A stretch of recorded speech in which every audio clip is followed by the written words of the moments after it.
Hi, Mr. Thompson here with a math video lesson today talking about algebraic fractions.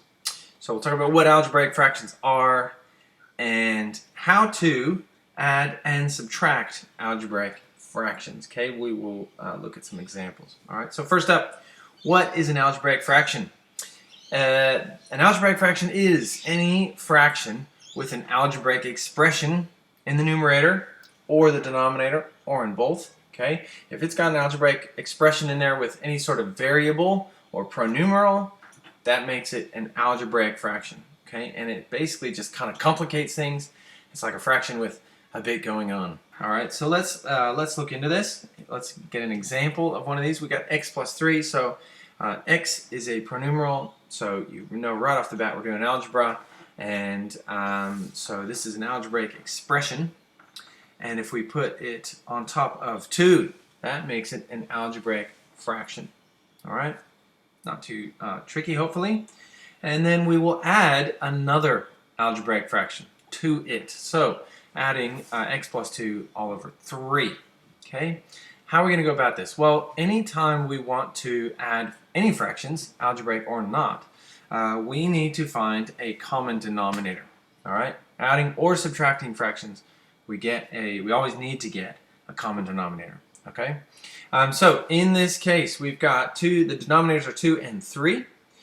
So we need to find the lowest common multiple of 2 and 3, so that and that's going to be our new common denominator. And in this case, 2 and 3 both go into 6. They both divide evenly into 6, and 6 is the lowest number that they both divide into. So that's going to be our new denominator. So I'm going to rewrite both fractions and put a 6 underneath. Now, anytime that we want to change one part of a fraction, we have to change the other part too. So if we're changing the denominator from 2 to 6, we have to say, what did we do to change the 2 to a 6? And we always use multiplication or division, so 2 times 3 is 6. So we're going to have to take the top of that fraction, the x plus 3, and multiply that by 6 as well. So that's going to look like this, 3 and then x plus 3. Okay, so we're multiplying the top by 3 as well. Over here on the other side, the x plus 2, well, what are we going to do that? Because we had the 3 and that became a 6. So 3 times 2 is 6. So we're going to have to do the top of this fraction times 2 as well. So that looks like so. Okay. Now, we have two fractions with the same denominator and we're adding them. We can combine those into a single fraction. But first, I'm actually going to expand all these brackets. Okay, we've got 3 times this x plus 3 on the left, so we're going to do 3 times x and 3 times 3, and 2 times x and 2 times 2. Okay, we'll expand these using the distributive law or distributive rule.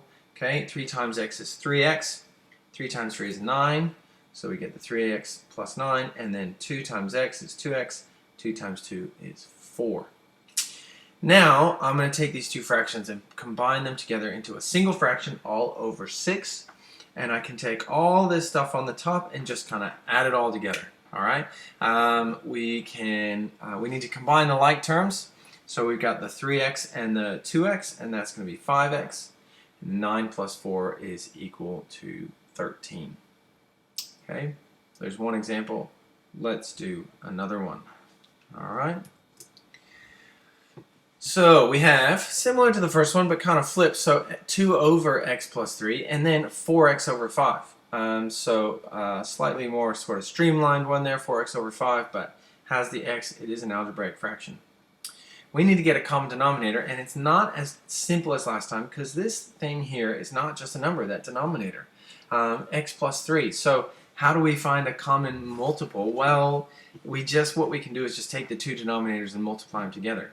Okay, so we take the 5 and we multiply it by x plus 3, and we're going to put that x plus 3 in brackets so it'll look like this.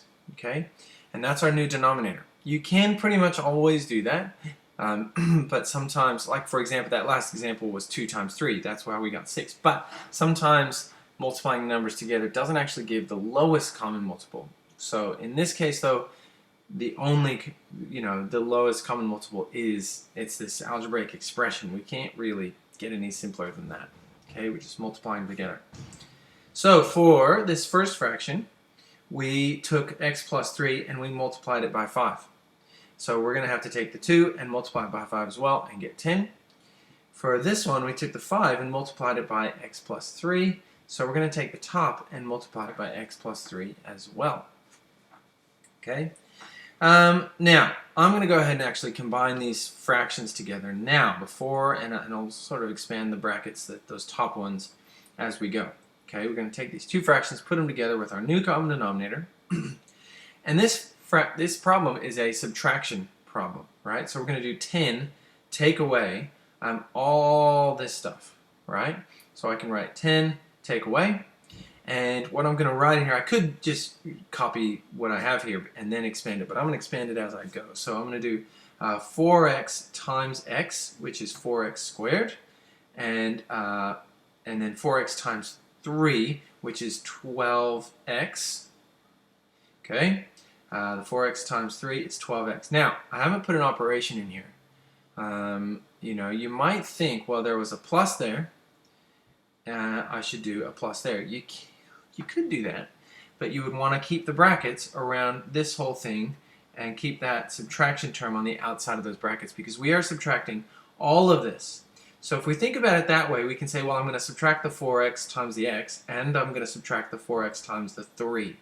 So we can actually make it's a little bit easier. We want to not use brackets if we don't kind of have to, if there's no real benefit to it. So we're just going to put that as a subtraction. Okay? All right. Now, that top, there's no like terms. We can't combine any of these, the 10, the x squared, and the 12x. But I'm going to rewrite them in the sort of preferred order with the x squared first, and then the x, and then the constant with no x, right? So negative 4x squared minus 12x, okay? And the 4x was negative because it was being subtracted. So I've made it negative 4x minus 12x, and then plus 10, because that 10 is positive, right? Okay, and I'm going to put it over 5x plus 15, because 5 times x is 5x, and 5 times 3 is 15. All right. There are no common, factors here amongst the 4x squared, the 12x, the 10, the 5x, and the 15. So we cannot simplify this really at all. We're just going to leave it the way it is and be done. That's it for now. If you have a specific question you need help on and would like a video of, let me know in the comments or with a message or something like that. I'll help you out. Happy to help you out, and I will talk to you next time.